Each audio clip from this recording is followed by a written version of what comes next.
Les éditions du Livre Unique présentent La Dame au mouvement perpétuel.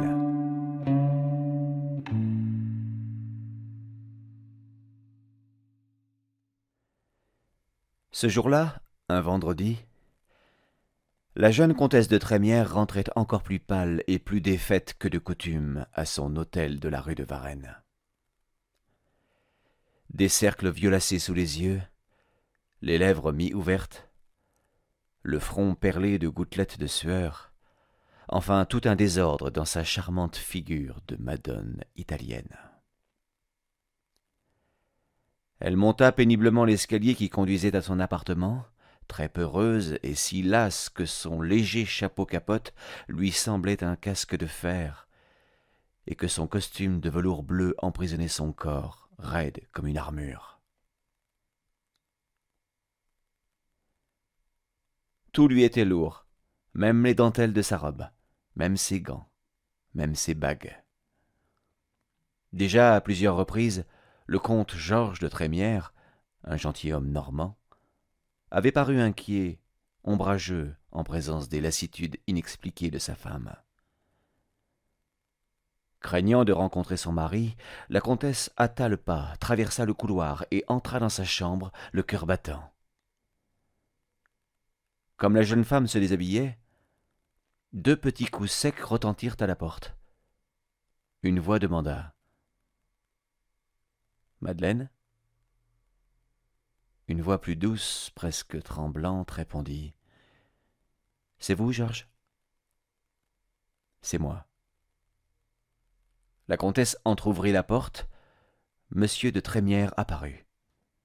« D'où venez-vous ?»« Je reviens de faire des emplettes. »« En voiture ?»« Oui. »« Vous mentez. »« Monsieur !» Alors le comte marcha vers sa femme et il la saisit au poignet. Puis il la regarda dans les yeux. « Le nom de votre amant. »« Oh !» fit-elle avec un gros soupir de fillette. Mais il la tenait toujours. « Je vous dis que vous mentez. Encore une fois, madame, d'où venez-vous ?» J'ai répondu « Misérable femme ! Vous avez tort de croire que je serai plus longtemps votre dupe. Depuis quelques jours, je vous observe. Vous vous cachez de moi lorsque vous rentrez à l'hôtel. Vous vous cachez de vos domestiques, parce que vous sentez bien que votre infamie est vivante pour tous, sur votre visage. Les heures d'amour passent vite. Le temps presse, et l'on ne peut plus réparer les ravages de l'amant, le ravage des caresses. La comtesse, tout en pleurs, ne se défendait pas. Tel qu'un paysan remuant le sol pour y chercher un trésor imaginaire, le gentilhomme brutal renversa et fouilla ce corps de femme, déchirant les jupes, faisant craquer les linges. Elle restait là, immobile, couchée sur les tapis, sans une plainte, avec des larmes froides le long de ses joues. Quand, après son investigation farouche, M. de Trémières crut avoir découvert les preuves irréfutables de la culpabilité de sa femme, il reprit son calme. « Madame, dit-il, à dater de ce jour, vous êtes libre de vos actes. Mon notaire vous remettra intégralement votre fortune. »« Et ma fille ? » ?»« Votre fille vous appartient. Emmenez-la. Adieu, madame. » Pourtant, ils s'étaient aimés. 3 ans de mariage.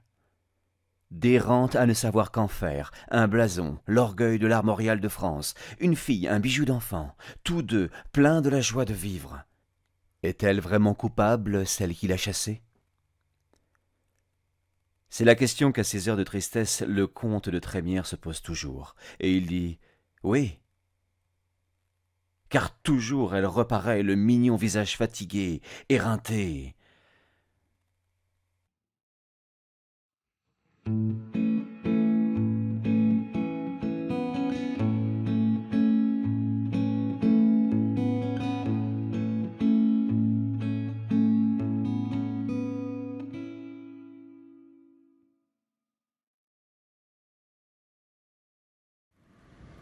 Madame Trémière s'en est allée vivre dans sa famille au fond de la Touraine. Les tendresses de sa mère, les rires de son enfant sont impuissants à la rendre heureuse. Elle a un secret dont elle meurt. Un secret de femme. Là-bas, que l'hiver souffle sur la froidure, que le printemps rayonne, que l'été charrisse ses feux, ou que l'automne dise sa magnificence de la nature épanouie, Madeleine s'agite, Madeleine se meurt. Elle se meurt doucement mais sûrement dans sa fleur de jeunesse tourmentée. Quelle est donc la cause du chagrin qui la mine? La perte d'un amant? Son mari a été fou et lâche. Jamais épouse ne fut plus fidèle. Les folies d'un vice? Oh non, jamais femme ne fut plus vertueuse. Alors quoi? Ces pages arrachées à son livre de douleur, acceptez-les, comme une confession réelle. Lisez-les, mais souvenez-vous du mot de la métrie.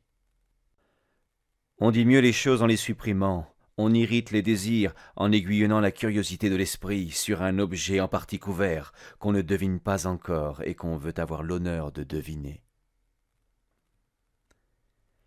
La confession de Madeleine. Après une nuit de bal.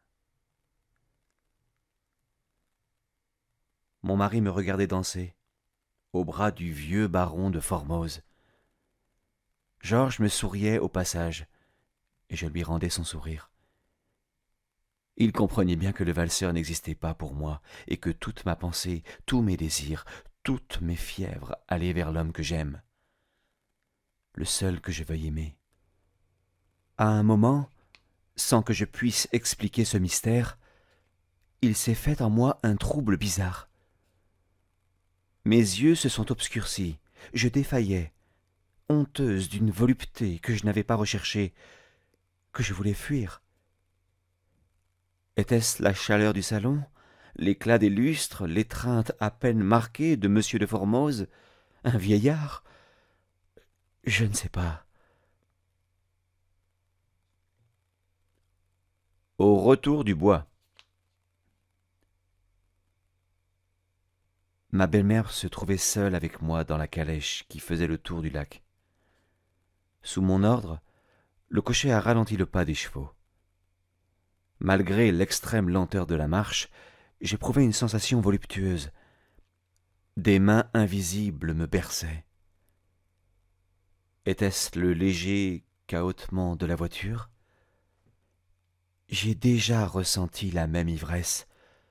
Je rougis de l'écrire. Le même bonheur.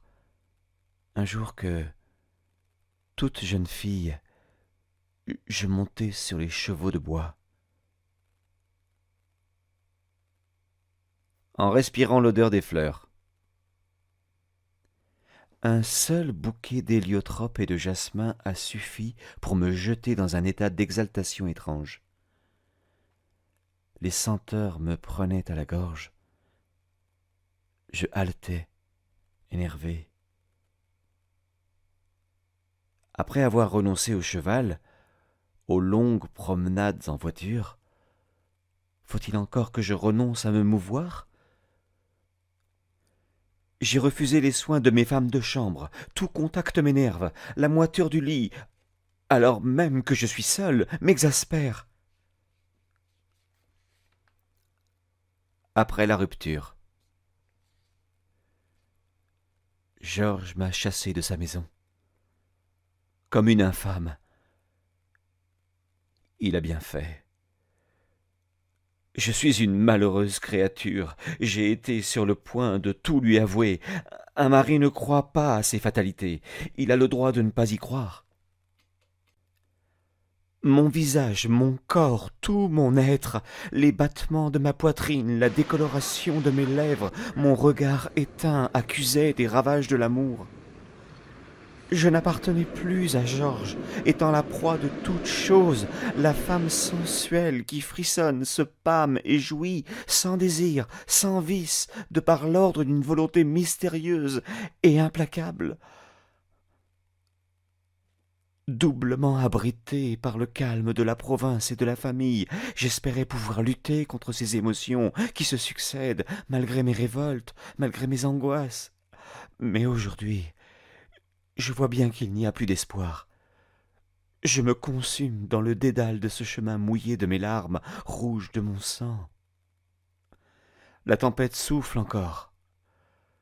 Si les mains jointes, je crie « Assez !» Une voix répond « Toujours, toujours, toujours. »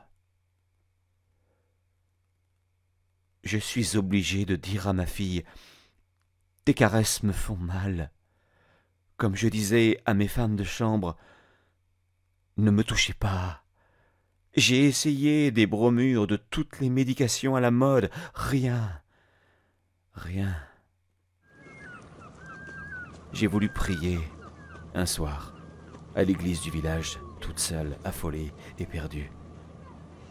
Je me suis agenouillé devant le grand crucifix, et voilà que, brusquement, l'être divin s'est animé et que la vision a déterminé des spasmes voluptueux, autant que les réalités et les contacts. Ma vie se désagrège, lambeau par lambeau. Elle s'effeuille au moindre zéphyr, au moindre toucher, comme les roses, les trémières dont je porte le nom. Mes plaisirs de femme ne sont plus que d'horribles douleurs. Heureuses les créatures dont les sens restent éternellement glacés.